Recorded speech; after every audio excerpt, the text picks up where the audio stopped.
역사 속 기이한 실화 6화. 사람만 사라진 배. 망망대해 한가운데에서 한 척의 배가 발견되었습니다. 돛은 펼쳐져 있었고 몇 달치 식량이 그대로 있었고 짐칸은 가득 차 있었습니다. 모든 것이 제자리에 있었습니다. 단 하나 그 배를 타고 떠났던 10사람만 빼고요. 그리고 그 10사람은 두 번 다시 발견되지 않았습니다. 바다는 늘 사람을 삼키는 곳이었습니다. 그 시절 항구를 떠난 배가 영영 돌아오지 않는 일은 드물지 않았습니다. 폭풍에 암초에 짙은 안개에 배가 사라지면 사람도 함께 사라졌지요.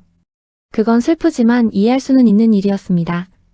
그런데 이 이야기가 150년이 지나도록 사람들을 놓아주지 않는 이유는 정반대이기 때문입니다. 사라진 건 사람뿐이고 배는 멀쩡히 돌아왔으니까요. 1872년 11월 7일 미국 뉴욕 항구. 메리 셀레스트라는 이름의 범선 한 척이 이탈리아 제노바를 향해 닻을 올렸습니다. 짐칸에는 1700통이 넘는 알코올이 실려 있었습니다. 마시는 술이 아니라 공장에서 쓰는 공업용 알코올이었습니다. 그것은 흔들리는 배 안에서 조용히 증기를 뿜어낼 수도 있는 물건이었습니다. 다만 그때는 누구도 그것을 위험이라 여기지 않았습니다. 배를 이끈 사람은 벤저민 브리그스 선장. 바다에서 잔뼈가 굵은 신앙심 깊고 신중한 사람이었습니다. 술을 멀리했고 위험을 함부로 무릅쓰는 부류가 아니었습니다. 한마디로 까닭없이 사고를 칠 사람이 아니었습니다. 그는 이번 항해에 아내 세라와 2살배기 딸 소피아를 함께 데리고 탔습니다. 학교에 다니는 어린 아들만 고향집에 남겨두었습니다. 거기에 손수 고른 7명의 선원. 모두 10사람이 그 배에 올랐습니다. 선장에게 이 항해는 일이면서 한편으로는 가족과 함께하는 긴 나들이이기도 했습니다. 막내딸은 이제 막 말을 배우는 2살이었고 아내 세라는 긴 항해 동안 쓸 재봉틀과 작은 풍금까지 챙겨 실었습니다. 몇 달을 바다에서 살아야 하는 그 항해를 2사람은 마치 살림을 옮기듯 정성껏 꾸렸습니다. 신중한 선장에 잘 꾸려진 튼튼한 배. 이상할 것이 하나도 없는 평범한 항해의 시작이었습니다. 적어도 그때까지는요. 거의 한 달 뒤인 12월 초 대서양 한복판 아소루스 제도 부근 데이 그라티아라는 다른 배가 멀리서 이상하게 움직이는 한 척을 발견했습니다.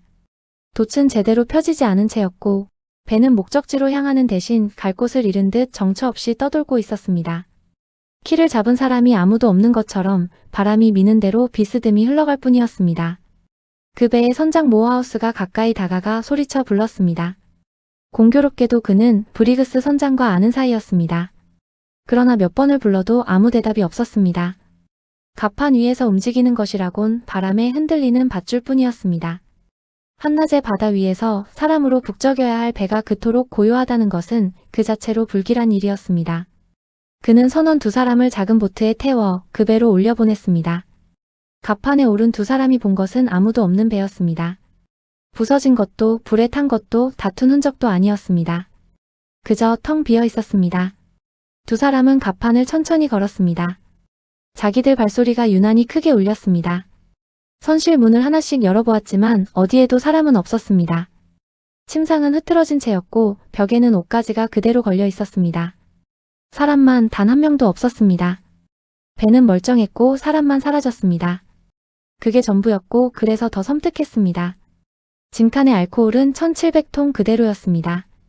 몇 달을 버틸 식량과 물도 그대로였습니다. 선원들의 옷가지와 짐은 각자의 방에 얌전히 놓여 있었습니다. 선장의 파이프, 아내의 재봉틀, 그리고 2살배기 아이의 장난감까지. 평범한 하루가 누군가 손가락을 튕긴 순간 그대로 멈춰버린 것 같았습니다. 마치 사람들이 잠깐 바람이라도 쐬러 갑판에 나갔다가 영영 돌아오지 않은 것처럼요. 아이의 작은 장난감은 주인을 기다리듯 바닥에 그대로 놓여 있었습니다. 그런데 없어진 것들이 한 가지 이야기를 들려주고 있었습니다. 배에 단 하나뿐이던 구명보트가 사라지고 없었습니다. 항해에 꼭 필요한 선장의 도구들과 서류도 보이지 않았습니다. 펌프 하나는 누군가 분해해 놓았고 바닷물의 깊이를 재는 막대가 갑판에 나와 있었습니다. 짐칸 뚜껑은 열린 채였습니다. 그것은 마치 사람들이 다급하게 그러나 아무렇게나가 아니라 어떤 판단을 내려 배를 떠난 흔적이었습니다. 가라앉고 있지도 않은 멀쩡한 배에서 10사람이 한꺼번에 내리기로 결정한 것처럼요. 분해된 펌프와 갑판에 꺼내져 있던 측정 막대는 누군가가 마지막 순간까지 배의 상태를 꼼꼼히 확인하고 있었음을 말해주었습니다. 열린 짐칸 뚜껑은 무언가를 살피거나 공기를 빼내려 했음을 짐작하게 했고요. 그건 공포에 질려 무작정 도망친 사람들의 흔적이 아니었습니다. 오히려 끝까지 침착하게 머리를 굴리던 사람들이 남긴 차분한 흔적이었습니다. 바로 그 점이 이 일을 더 이상하게 만들었습니다. 항해 일지의 마지막 기록은 11월 25일이었습니다. 배가 발견되기 열흘 전이었습니다. 그러니까 그 열흘 동안 메리 셀레스트는 단 한 사람도 태우지 않은 채 홀로 대서양을 떠다녔던 것입니다. 그 열흘 사이에 무슨 일이 있었는지 배는 끝내 한마디도 들려주지 않았습니다. 여기서 정직하게 짚고 가야 할 것이 있습니다. 우리가 이 배에 대해 안다고 여기는 것들 가운데 상당수는 사실이 아닙니다. 식탁에 따뜻한 식사가 그대로 놓여 있었다거나 김이 모락모락 나는 찻잔이 있었다거나 모든 것이 한입 베어 문채로 멈춰 있었다는 그 유명한 장면. 그건 훗날 이야기꾼들이 지어낸 것입니다. 그 중에서도 가장 결정적인 사람은 훗날 셜록 홈스를 쓰게 되는 한 젊은이였습니다. 아서 코난 도일. 그는 의사 시절 이 배를 소재로 흥미진진한 단편 소설을 써냈고 심지어 배 이름까지 틀리게 적었습니다. 그런데 그 그럴싸한 허구가 세월이 흐르며 사실처럼 굳어졌습니다. 심지어 그가 잘못 적은 이름이 진짜 이름보다 더 널리 퍼져버리기도 했습니다. 실제의 메리 셀레스트는 젖어있고 어수선했으며 돛은 너덜너덜했습니다. 진실은 오히려 너무 평범해서 더 기이했습니다. 멀쩡한 배 한 척이 아무런 이유도 없이 텅 비어 있었다는 것. 사람들은 텅 빈 진실보다 김이 나는 찻잔이 놓인 식탁을 더 좋아했습니다. 설명할 수 없는 일 앞에서 우리는 차라리 더 으스스한 이야기를 지어내서라도 그 빈자리를 메우고 싶어 하니까요. 아무 답도 없는 것보다는 무서운 답이라도 있는 편이 견디기 쉬운 법입니다. 조사관들은 온갖 가능성을 쫓았습니다. 선상반란, 해적, 살인. 심지어 바다 괴물과 거대한 회오리까지요. 지브롤터의 한 회사 법정은 몇 달을 이 사건에 매달렸습니다. 누군가는 선원들의 짓을, 누군가는 보험 사기를 의심했습니다. 하지만 어느 것도 딱 맞아떨어지지 않았습니다. 훔쳐간 것도 핏자국도 싸운 흔적도 없었으니까요. 게다가 반란을 일으킨 자들이 멀쩡히 떠있는 배를 굳이 버리고 떠날 이유가 없었습니다. 법정은 결국 아무 결론도 내리지 못한 채 사건을 덮었습니다. 가장 차분한 추측은 이렇습니다. 그 신중한 브리그스 선장이 자기 배가 곧 가라앉거나 폭발할 거라고 잘못 믿게 되었다는 것입니다. 고장난 펌프, 어긋난 측정, 그리고 1700통의 알코올에서 새어나왔을지 모를 증기. 그 몇 가지가 겹쳐 선장의 머릿속에 한 가지 결론을 그려 넣었는지도 모릅니다. 이 배는 위험하다. 그래서 그는 신중한 사람이 할 법한 일을 했습니다. 가족과 선원들을 작은 보트에 옮겨 태우고 그 보트를 큰 배의 밧줄로 단단히 묶은 채 위험이 지나가기를 기다린 것입니다. 그리고 어쩌면 그 밧줄이 끊어졌습니다.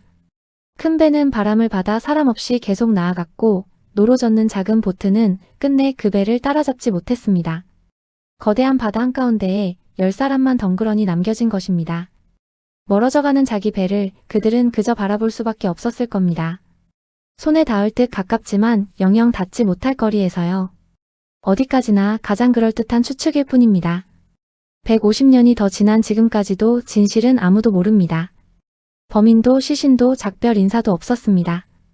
남은 것이라곤 텅 빈 배 한 척과 끝내 닫히지 않는 질문 하나뿐이었습니다. 정작 그 배에게는 의외로 시시한 결말이 기다리고 있었습니다.